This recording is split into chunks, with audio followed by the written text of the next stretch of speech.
Cheikh Abdelhamid Ben Badi est né le 4 décembre 1889, l'année des grands de nombreuses personnalités sont nées dans la ville de Constantine. Son père est Mohammad Ben Mustafa Ben Meki Ben Badi et sa mère est Zahira Ben Ali bin Jeloun. La lignée de Cheikh Abdelhamid Ben Badi s'étend jusqu'à une ancienne origine berbère algérienne et est liée à la tribu Sanaja, qui a une histoire glorieuse et ce qu'elle a apporté à l'islam au Maghreb. Son père ne l'a pas inscrit à l'école française. L'intelligence du garçon l'a amené à diriger la congrégation dans les prières de Taraoui pendant 3 années complètes à la grande mosquée de Constantine. Cheikh Ben Badi a suivi la volonté de son professeur, Cheikh Lounissi, qui lui a conseillé de refuser d'être salarié et de ne pas faire du savoir un moyen de subsistance. Ainsi, Cheikh Abdelhamid Ben Badi n'a pas connu le métier toute sa vie. Ben Badi a atteint l'âge de 19 ans, il a rejoint la mosquée Ettouna en Tunisie, où il a reçu son certificat Al-Alamiya, après 4 années d'études, au cours desquelles il s'est fait connaître par ses nombreuses lectures, qu'il a puisé des journaux et les livres qui lui venaient d'Orient. Il a développé une personnalité distincte et indépendante dans ses opinions. Il a acquis des connaissances ainsi qu'une haute moralité qu'il tirait de l'islam. Il était donc extrêmement loyal, sincère, courageux, audacieux et honnête. Il n'était pas partisan de la vérité et était tolérant envers toutes les races et religions. Il a dit « Je cultive l'amour, mais sur la base de la justice, de l'équité et du respect avec chacun, quelle que soit sa race ou sa religion. » D'autres, n'étant pas fanatiques envers sa race, sa religion ou son opinion, et c'était son seul fanatisme pour la vérité et la justice en toutes circonstances. À l'âge de 23 ans, Cheikh Abdelhamid Ben Badi était devenu un cheikh érudit et avait perfectionné les traits de personnalité distinctifs d'honnêteté, de loyauté, de courage et d'audace. Il savait également dès le début qu'il était un moderniste qui ne le faisait pas s'arrêter à l'imitation et qu'il était exempt de fanatisme religieux et sexuel. Lorsque Cheikh Ben Badi a pris l'initiative de se lancer dans l'éducation et la réforme, le colonialisme le protégeait, et c'était en 1913, il a donc émigré vers le Hidjaz pour acquérir plus de connaissances et de compréhension et pour réfléchir à la manière dont il a été confronté au colonialisme lors de cette migration. Il a élargi sa conscience et a découvert les expériences des pionniers de la réforme, tels que Jamal Eddin Al-Afghani et Cheikh Mohammad Abdou. Il a également rencontré son professeur, Hamdan Lounissi. Il y rencontre Cheikh Al-Bashir El-Ibrahimi et Cheikh Tayeb El-Ogbi, où se tissent les idées de la résistance scientifique entreprise par ces grands et distingués personnages pour combattre la France et pour faire avancer le peuple algérien vers la résistance à l'occupant et les expulser. Une quinzaine d'années après la réunion de ces 3 fondateurs, l'Association des savants musulmans algériens voit le jour, et c'était en 1931. Cette association, dirigée par Cheikh Abdelhamid Ben Badi, est venue réaffirmer le caractère algérien. L'Association des savants n'est pas venue avec une théorie sociale ou philosophique, mais son message était plutôt de faire revivre les valeurs originelles du peuple algérien et les relancer fortement parmi les masses algériennes pour que les consciences s'éveillent et que les cœurs vivent. Puis il y a eu la révolution contre les colonialistes français et leur expulsion. Le plan de l'Association des savants visait donc à contrer l'action coloniale, et cette action coloniale s'incarnait dans ce qui suit. Combattre l'islam. Combattre la langue arabe. Discrimination entre les membres d'un même peuple.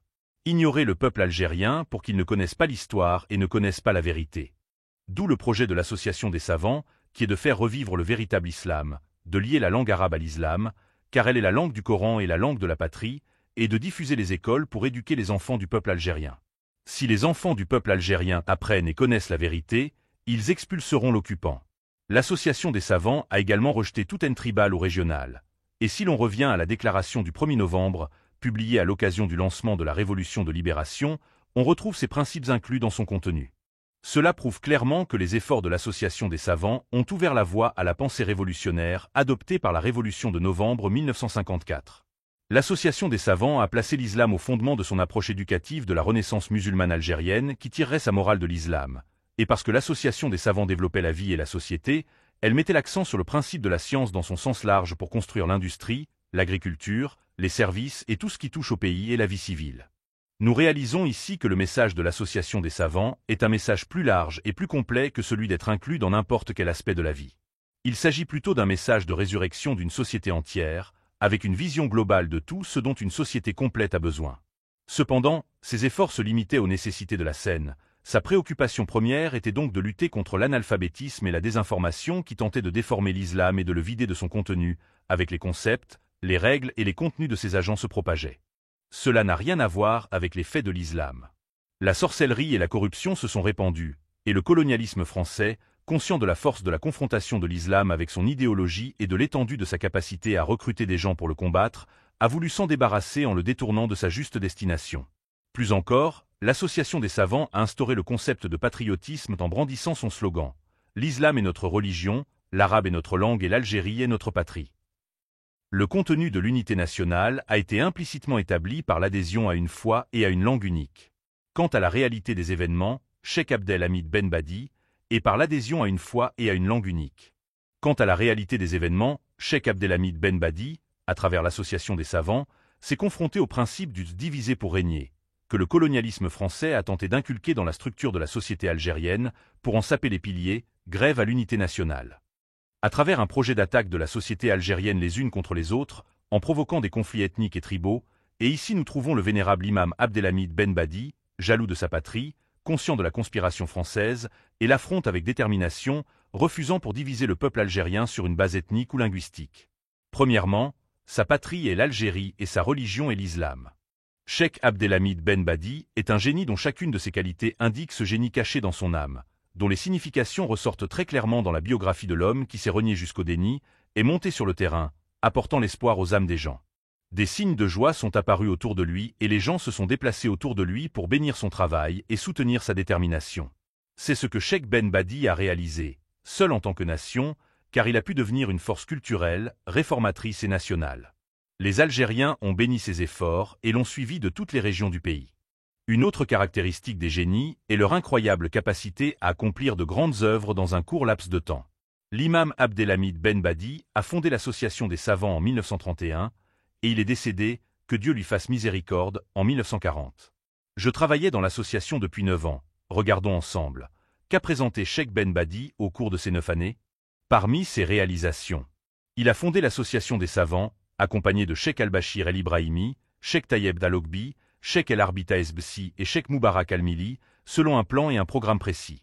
Les scouts islamiques algériens ont été créés et le colonialisme a exécuté son fondateur, Mohamed Bourras, en 1941. Il a fondé des écoles gratuites pour créer une génération algérienne libre et connectée à sa patrie, à son histoire et à sa religion. Cheikh Ben Badi a appelé à l'éducation des filles algériennes et a même rendu son éducation gratuite, convaincu que la mère est une fille, enseignant et que la génération algérienne qui porte la mission de la nation grandisse dans les bras de mères pures et instruites. Il a créé Al-Muntakid en 1925, mais le colonialisme français l'a arrêté. Puis il a créé le magazine Al-Shiab en 1925 et le journal Al-Bazer, et d'autres.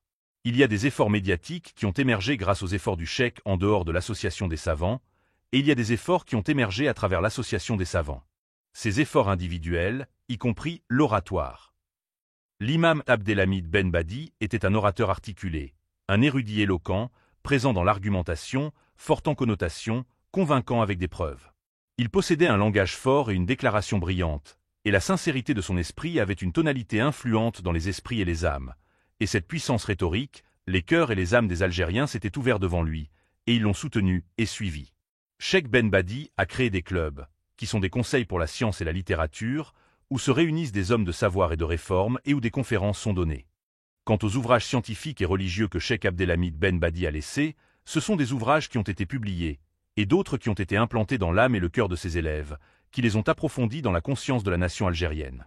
Ces effets sont évidents dans Al-Shiab Magazine et dans les journaux de l'Association des savants, et c'est un produit énorme qui indique fortement l'ampleur de l'effort déployé par l'imam et qui enrichit l'histoire intellectuelle et culturelle de l'Algérie.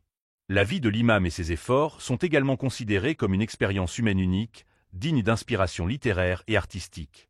Qu'est-ce qui est plus digne d'écrire sa biographie, avec ses prises de position, ses actes, ses discours et ses opinions, pour être un sujet de fierté et d'inspiration pour des générations? Et qu'est-ce qui est plus digne que sa grande biographie soit formulée dans une œuvre cinématographique qui immortalise le exploit de ce génie qui aimait l'Algérie et lui donna toute sa vie? Le plus important peut-être de tout est son grand travail d'interprétation du noble Coran, un ouvrage qui n'a pas encore vu le jour, et combien il est formidable pour lui de publier son interprétation du noble Coran, par loyauté à celui qui fut le plus haut exemple de loyauté envers l'Algérie et la nation algérienne. Ces grands efforts, dans ces circonstances difficiles et dans ce court laps de temps, témoignent du génie de Cheikh Abdelhamid Ben Badi, qui s'est tenu seul dans une nuit sombre et une réalité stockée, luttant contre le colonialisme et les restes de la Tarika mal avisée, et contre les attaques prosélytes étudiées et dirigées par le colonialisme pour christianiser les Algériens. L'imam Abdelhamid Ben Badi est décédé, mais son message est toujours vivant et rayonne dans le cœur de millions de grands peuples d'Algérie, qui restent fiers de lui, un symbole immortel, un leader national qui a laissé un profond impact sur l'histoire de l'Algérie. comme cette lampe qui brûlait, mais illuminait les chemins. Après avoir éliminé les ténèbres, voici Ben Badi, le berbère algérien, qui s'accroche à l'islam parce que c'est la vérité, s'accroche à l'arabe parce que c'est la langue du Coran, et s'accroche à l'unité algérienne parce qu'elle est le ciment, les forces puissantes contre lesquelles le colonialisme s'écrase, quelle que soit leur puissance et le moment où elles arrivent. D'après ces paroles, il n'y a pas de contradiction entre l'islam et le patriotisme, et à mon avis, un Algérien n'est patriote que lorsqu'il est musulman, et il n'est musulman que lorsqu'il est patriote. Un musulman n'a pas besoin d'apprendre le sens du patriotisme des gens, car dans les enseignements de sa religion, l'islam, il n'a pas besoin de cela. Il n'est pas valable de dépouiller l'islam du patriotisme, de la politique et de la vie. Celui qui me dit « Vous êtes un homme de religion, vous n'avez pas le droit de parler de patriotisme et de politique », je lui ai dit « Oui, citoyen musulman ». Les fils des Arabes et les fils des Berbères ont été unis par l'islam il y a quelques 10 siècles. Et alors durant cette période difficile et prospère l'Algérien s'est formé, dans des bons et mauvais moments, ce qui a donné un musulman dont la mère était l'Algérie et le père était l'islam. Préservez votre argent, car il est le fondement de vos actes. Empruntez tous les chemins légitimes pour l'acquérir et le développer, et frappez à toutes les portes caritatives pour le donner. Préservez votre vie, et il n'y a de vie pour vous qu'avec la vie de votre peuple, votre pays, votre religion et vos belles coutumes. Si vous voulez vivre pour tout cela, alors soyez un fils de votre temps, marchant avec l'époque dans laquelle vous vous trouvez. Ben Badi est décédé dans sa ville natale de Constantine le 16 avril 1940 et y a été enterré. La date de sa mort a été associée au jour du savoir.